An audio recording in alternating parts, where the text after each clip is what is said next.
Subscribe the channel for latest updates. Press the bell icon. Get ready for the dictation at the count of 3, 2, 1, start. Rashtrapati Bhavan, home to the President of the world's largest democracy, is emblematic of Indian democracy and its secular, plural, and inclusive traditions. It was designed by Sir Edwin Lutyens and Herbert Baker and stands on a 330-acre estate. It took 17 years to build this presidential palace, which was completed in the year 1929. Almost 700 million bricks and 3 million cubic feet of stone were used in building this architectural marvel that has 2.5 kilometers of corridors and 190 acres of garden area. The main building covers an area of 5 acres and has 340 rooms spread over 4 floors.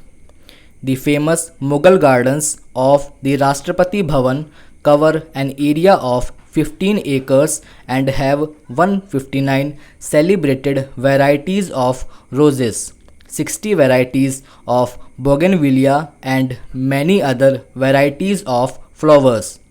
The state also has a state-of-the-art Rashtrapati Bhavan Museum Complex (RBMC) comprising the clock tower and the stables and the garages, showcasing past as well as current presidencies, the regal ceremonies, and the rich flora and fauna of Rashtrapati Bhavan, amongst other things.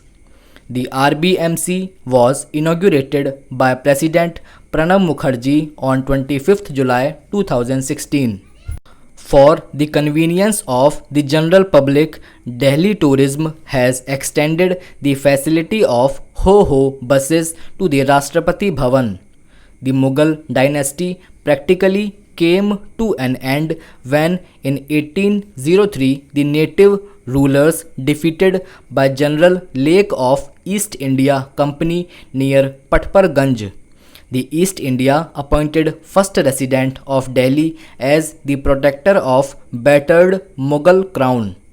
In the early years, the British and their troops settled within the walled city around the Red Fort and Kashmiri Gate.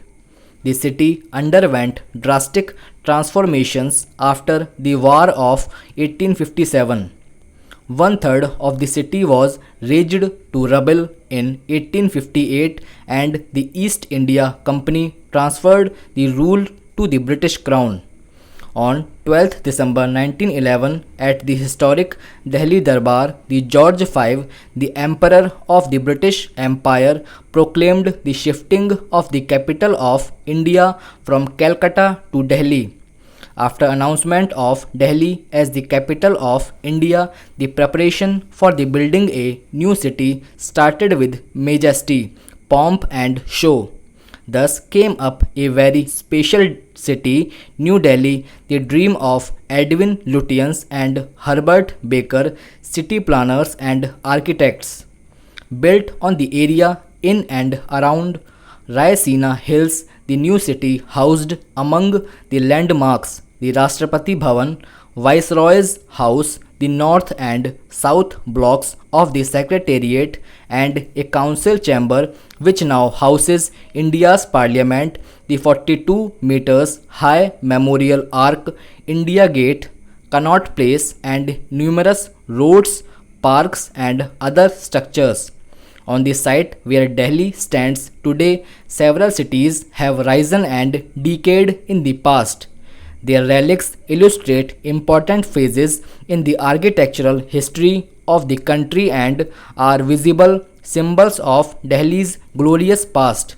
New Delhi, the capital of India's British rulers, was the eighth in the series of city built one after another by successive lines of rulers.